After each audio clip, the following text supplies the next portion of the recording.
Hello guys, Deathtrooper with you here. I, the Orange Terran, am still against Everytime here in the round of 5 Newegg Summer Wanfest tournament. This is our second game. I picked the map, Steps of War. I figure I don't really like the 4-player maps. I like to know where my opponent is, scout him right the first time, and that also leaves strong rush opportunities available without risking going to the wrong person or anything like that. But we'll see what happens this game, see how it goes, see what I decide to build.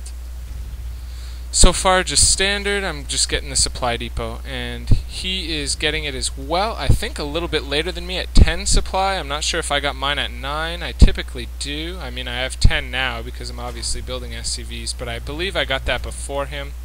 And he's just scouting around for procs. He's actually pretty smart here.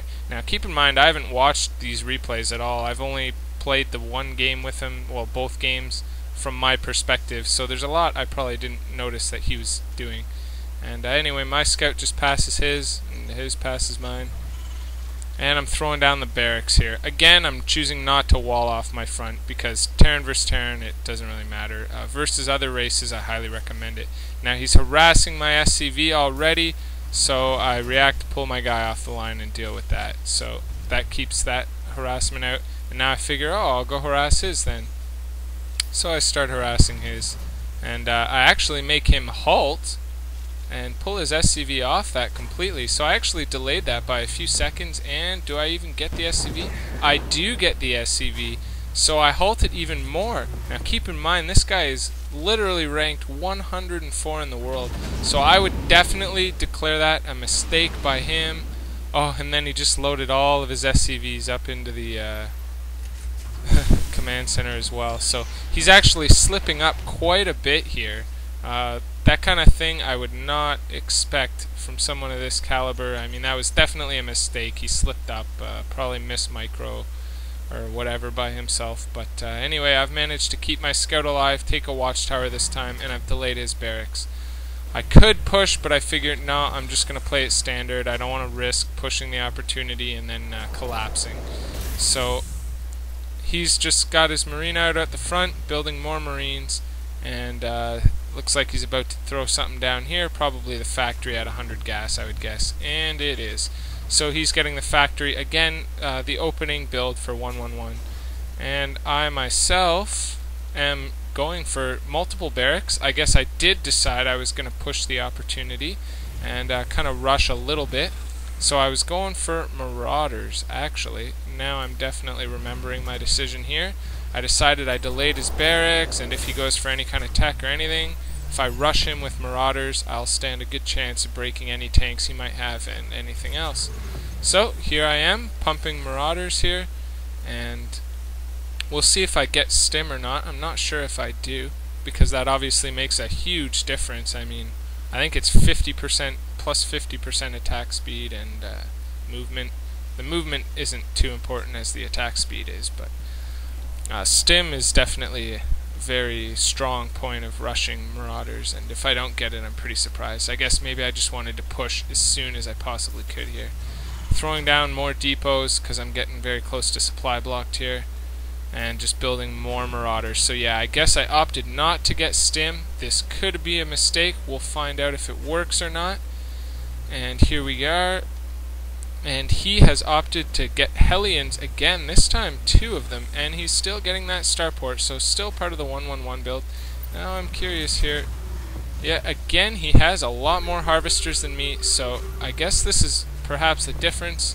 I must have delays in building mine. Yeah, I guess I've stopped building some here, and that's the big difference, whereas he has definitely continued building workers the whole time. So that's a huge key, because obviously that puts him ahead in minerals and gas, if you see.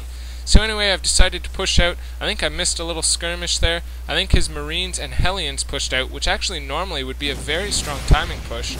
But my marauders are coming in here. I made him cancel that barracks. I killed his SCV.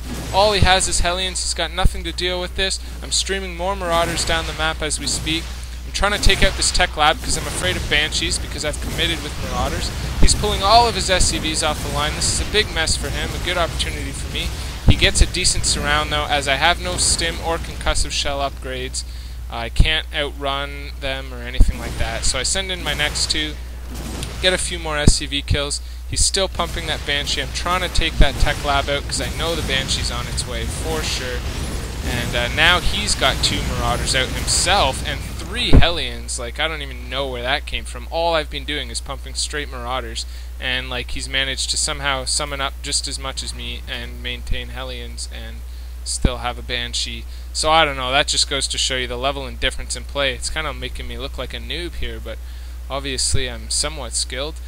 But here we go. I didn't go in with these guys. Again, minor mistakes, but they all add up at this level of play. I should have pulled these back or committed to them with them before, and so now they're pretty much just going to get wasted. I mean, he just pulls back and he can use his Banshee, and now they're not going to escape. Now I notice and send them back to my base, but by this point it's not going to matter.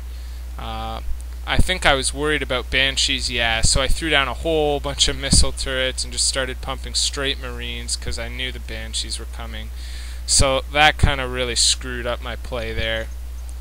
And here my Marines push back his Banshee, so I know I better do something soon. I'm just getting a factory now. I mean, I only have 2 barracks and a factory, and he's already expanding again, like I mentioned in Game 1.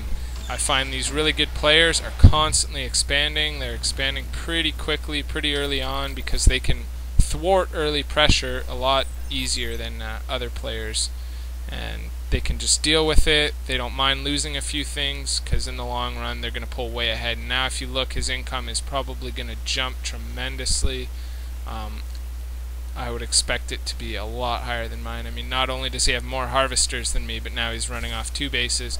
So this is a mess. I am now starting to expand, but already the delay in mine is significantly behind his. I'm just getting 2 starports now, and 3 starports now actually. So I've decided to give up on the rush pressure and just throw down 3 ports here. And I'm thinking I'm going for 1 base battle cruisers, which is kind of risky, kind of all in.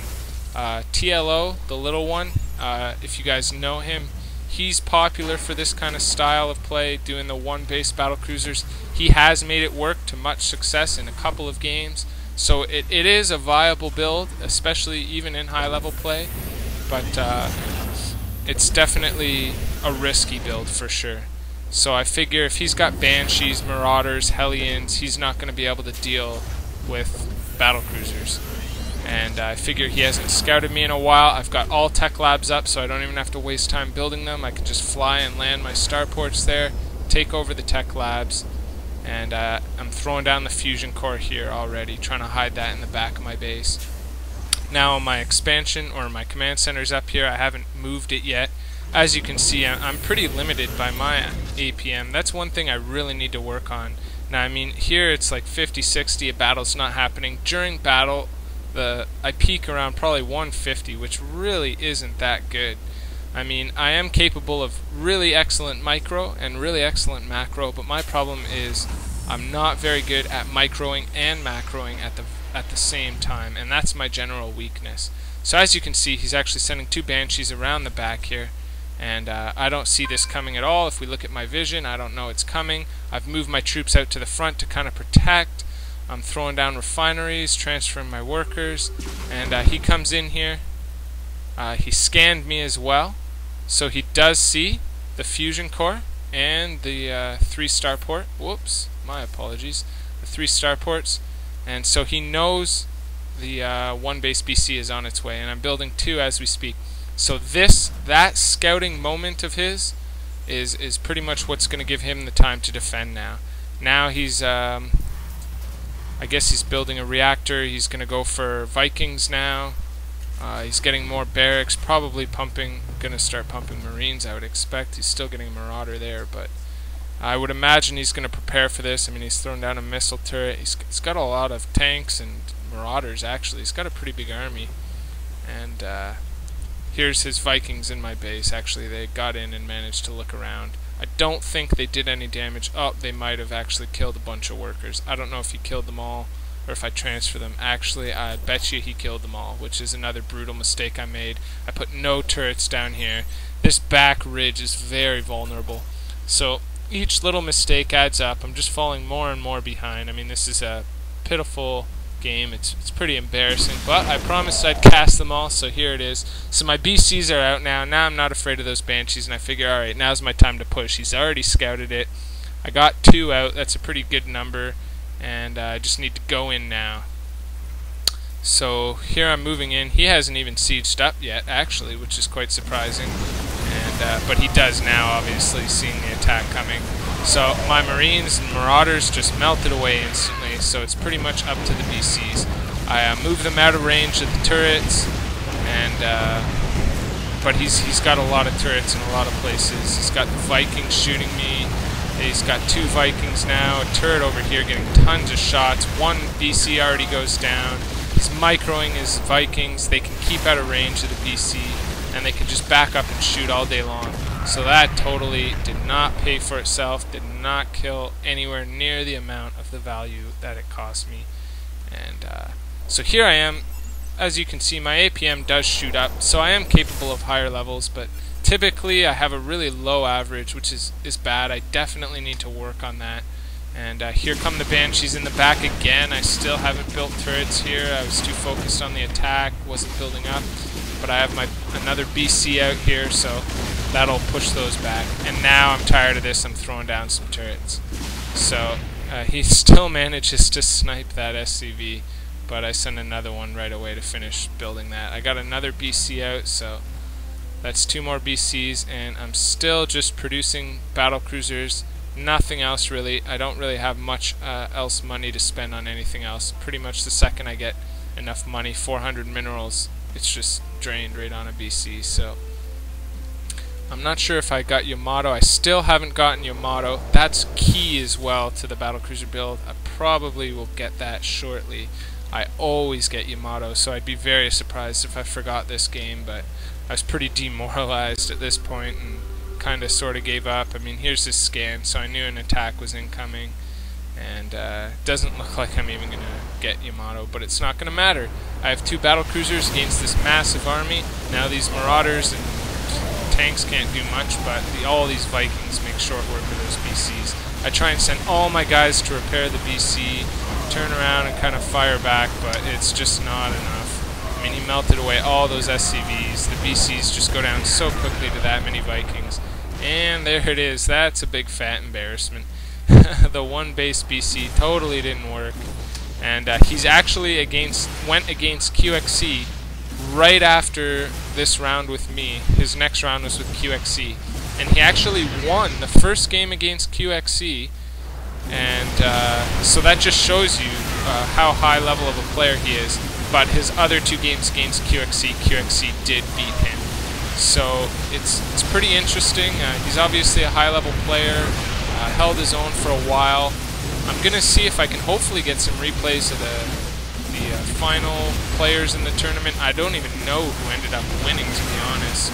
I've been so busy I haven't even been able to look and do the research, but if I manage to get a hold of some replays, I will definitely make a point of casting those games of those higher level players. And I hope you guys enjoyed these games. Notice how little mistakes can set you back, and that's how I basically just fell apart there. And so that's that. That's the GH. I lost 2 rounds in a row. I kind of had an opportunity that first game if I pushed up that ramp. That's the only regret I really have there. But that's it. So I tell him about my channel if he wants to see it. And he's like, sure. So he's actually a really nice guy, and beat me straight up. No cheese either way. So I feel good about that. At least I didn't lose to something cheesy or anything like that. And that's the games.